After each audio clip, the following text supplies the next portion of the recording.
안녕하세요. 2025년 6월 5일 목요일 매일 성경 말씀 묵상 시간입니다. 오늘 함께 읽고 나눌 말씀은 역대기상 7장 1절에서 8장 40절까지입니다.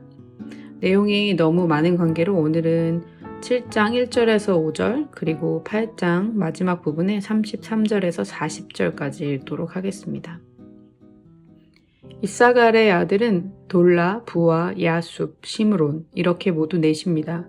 돌라의 아들은 으시, 르바야, 여리엘, 야메, 입삼, 스무엘인데 그들은 돌라 집안의 우두머리였습니다.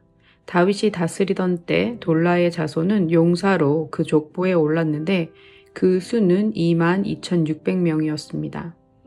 으시의 아들은 이스라히야입니다. 이스라히야의 아들은 미가엘, 오바댜, 요엘, 이시야인데 이 5사람 모두 우두머리였습니다. 그들 집안의 족보에 따르면 그들은 전쟁에 나갈 36,000명을 보유하고 있었습니다. 그들의 아내와 자녀들이 많았기 때문이었습니다. 모든 이사갈 족속에 속한 형제들은 용사들로 그 족보에 기록된 대로 모두 87,000명이었습니다. 8장 33절에서 44절 넬은 기스를 낳고 기스는 사울을 낳고 사울은 요나단, 말기수와 아비나답, 에스바알을 낳았습니다. 요나단의 아들은 무립바알입니다. 무립바알은 미가를 낳았습니다. 미가의 아들은 비돈, 멜렉, 다레아, 아하스입니다. 아하스는 여호와따를 낳고 여호와따는 알레멧, 아스마웻, 시므리를 낳고 시므리는 모사를 낳고 모사는 비느아를 낳았습니다. 비느아의 아들은 라바이고 그 아들은 엘르아사이고 그 아들은 아셀입니다. 아셀은 6 아들이 있었는데 그들의 이름은 이러합니다. 아스리감, 보그루, 이스마엘, 스아랴, 오바댜, 하난 이 모두가 아셀의 아들입니다. 그 동생 에색의 아들은 맏아들 울람, 둘째 여우스, 셋째 엘리벨렛입니다. 울람의 아들들은 활을 사용할 줄 아는 용감한 군사들이었습니다. 그들은 아들과 손자들이 많았는데 모두 150명이었습니다.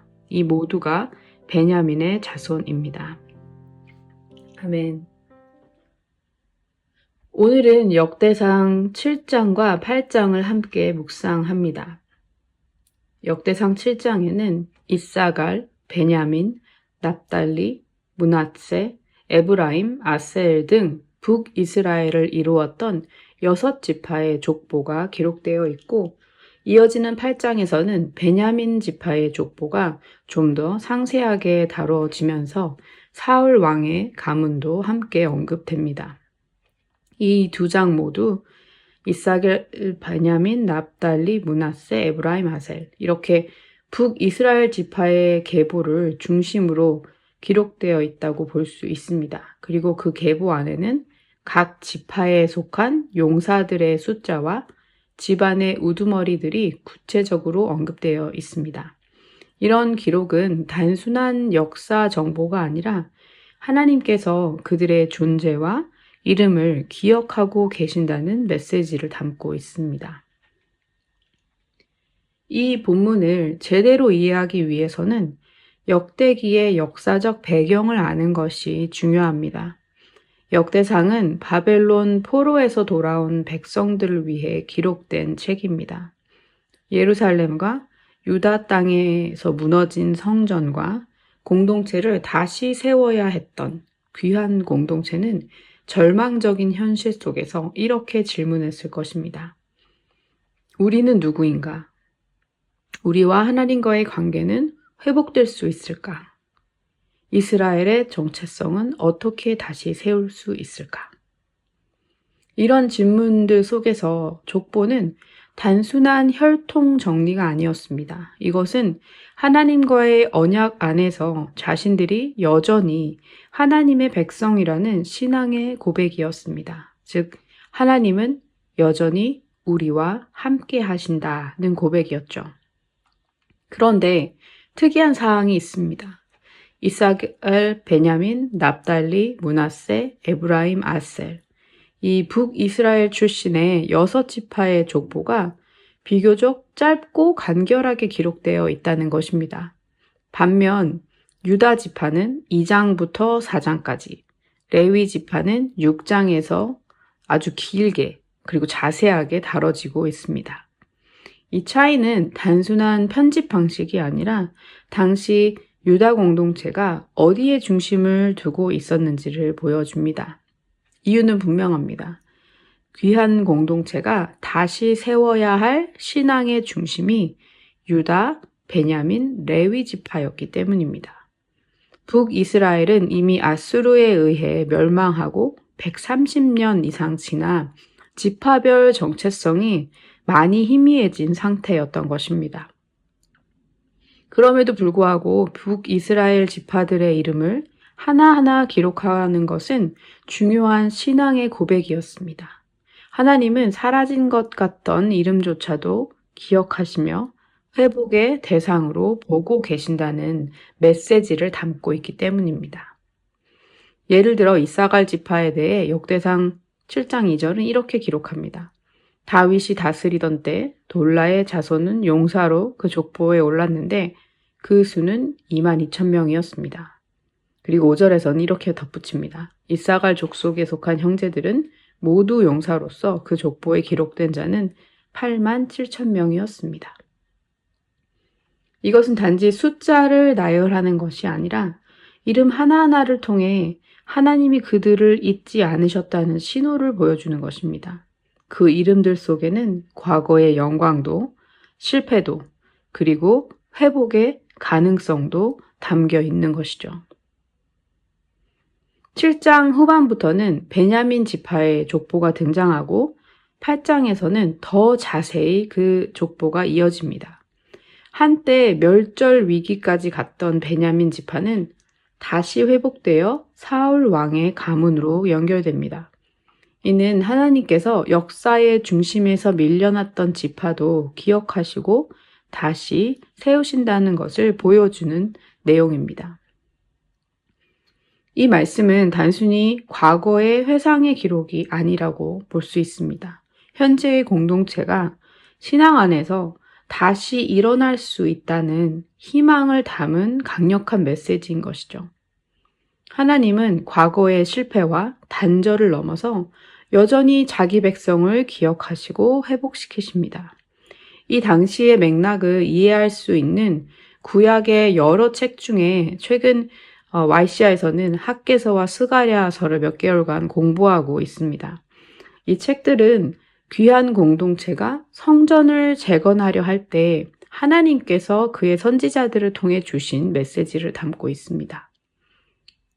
특히 스가랴서 4장 6절에는 이 재건 프로젝트는 능으로도 아니고 힘으로도 아니고 오직 하나님의 영으로만 가능하다 이런 말씀을 기록하고 있는데요.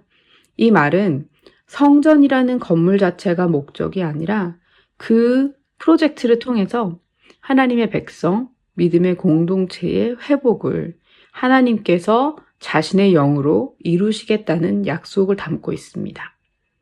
이런 맥락에서 우리의 삶의 자리, 그리고 우리 나눔 공동체가 하나님의 영을 구하며 재건되고 회복되어야 할 영역이 어디인지 묵상하게 됩니다. 그리고 그곳에 우리의 마음을 들여야겠다는 생각도 하게 됩니다. 하나님은 우리를 잊지 않으셨고 우리가 새롭게 되기를 우리보다 더 깊이 갈망하는 분이십니다. 족보를 가지고 매일 묵상을 하기가 좀 어려운 부분이 있는 것은 사실입니다. 그래서 오늘 몇 가지 묵상에 도움이 될 만한 질문을 나누고 마무리를 하려고 합니다. 묵상 질문. 첫 번째는 나는 지금 어떠한 신앙의 정체성을 가지고 살아가고 있는가? 두 번째, 과거의 실패와 상처를 나는 하나님 안에서 어떻게 바라보고 있는가? 이 질문은 공동체적으로 다 확장이 가능한 질문인 것 같아요.